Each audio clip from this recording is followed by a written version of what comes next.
wanted to address and hopefully kind of explain why reporters, specifically reporters at local newspapers, report on breaking news, specifically what seems to be small breaking news, I guess. So like fires, crashes, that kind of thing. And my intent is not to defend that coverage, but explain the thought process behind it, again, from my perspective, and bring some, I don't know, maybe understanding. I really like the idea of transparency in what we do in our work, and in explaining it, and not having this kind of veil over what we do, and hopefully in doing that, bringing the reporters and journalists and our readers closer in that understanding. First of all, I think that the biggest reason is that we're curious creatures, human beings, and so when you see blue lights or any kind of police or response, a lot of people want to know what's happening. They come over, they look out windows, you see a lot of people on their front porches. My stepdad was always someone who wanted to know what was going on. In the South, we call it rubbernecking. And, a lot of people speculate. They try to come up with stories or ideas. You see people asking sometimes in Facebook groups what's going on. And unfortunately, sometimes in that curiosity, rumors can start. And it's with good intent. Some people will listen to police scanners, and calls will come in as one way, and then when more understanding comes in, they shift. But pieces of information come, and stories develop, and that misinformation can spread. Again, it's not with any ill intent, but that can spread in some cases. There's also another piece to this where if you have a friend who lives on ABC Street, and you see blue lights there, you might get really concerned. You don't know what's happening, or if they're okay. Maybe they're not answering their phone, and you might be really worried. So our goal as a news organization, particularly in a small community, is to get out as much accurate information about what's actually happening there.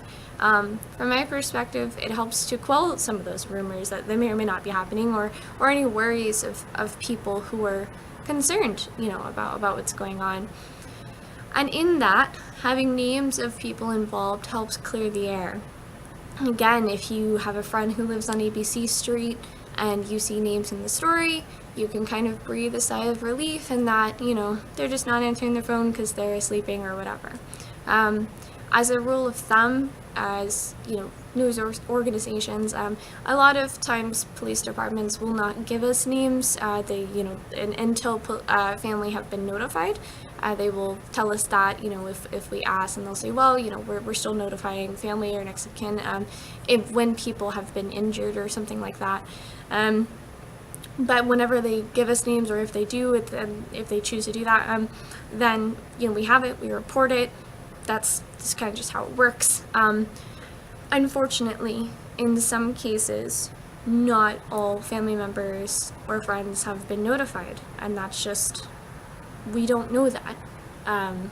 There's no way for us to know that, and it's not really possible for us to know. We don't know what's happening on the police department's end. Once they give us the names and they make that decision to hand over that information, we have it, and then we publish it, because again, our goal is to get out that information as soon as possible to help other people, to help everyone really understand what happened, so that they have that accurate information. And I think that the longer that we wait and the more that we delay, the more space you leave for more of that speculation, whether that's on Facebook or text between people, or talking at a coffee shop about, hey, did you see the police cars on this street? Well, I heard X, Y, and Z. So I feel like getting that information out as quickly as possible kind of helps that. As far as photos go, all I can say to that, again, this is my perspective, is that we are visual people. And it's like with any story that we report, just like fires and court cases and arrest and storms and floods, we take photos, and unfortunately sometimes those photos can be a painful reminder to some people of what happened. But we also do take a lot of steps in taking those photos to be very sensitive to the people that happened to. For instance, we do not take photos of anything graphic. We are very careful not to do that. We also don't take photos of people involved in an incident.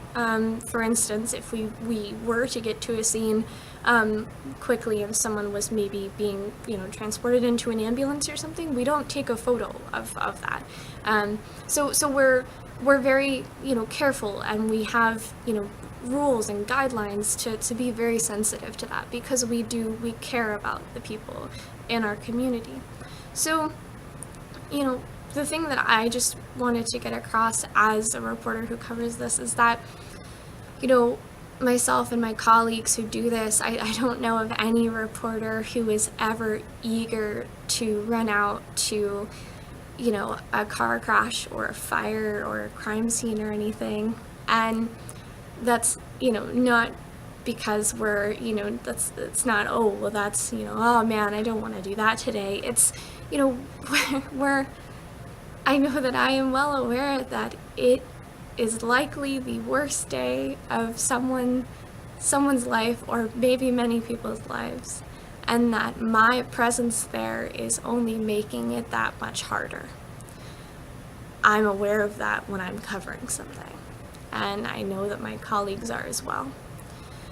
And so I think that when we cover these things, we do our absolute best to stay out of the way of first responders while we're there,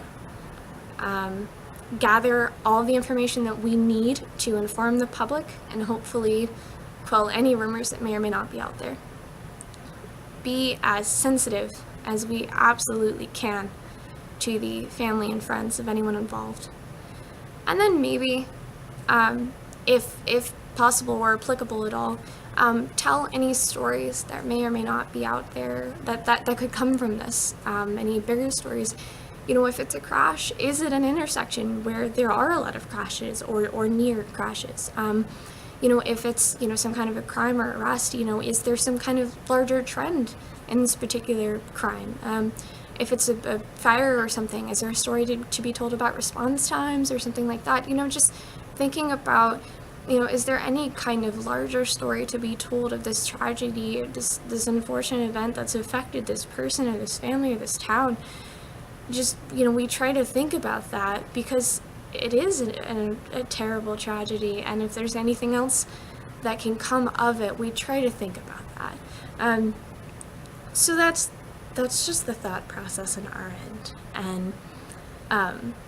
and I just wanted to take the time to talk about our thought process, the amount of work and guidelines and thoughts that we have going into it, that the publication that cares about the community, and also the individual reporters, and I'm speaking on my own behalf, that that I'm not from the community that I'm in, but that I've grown to really care about it. And these are not things that we enjoy covering, but I think that we understand that there's an importance to it, and we try to be very careful and when we do have to cover it.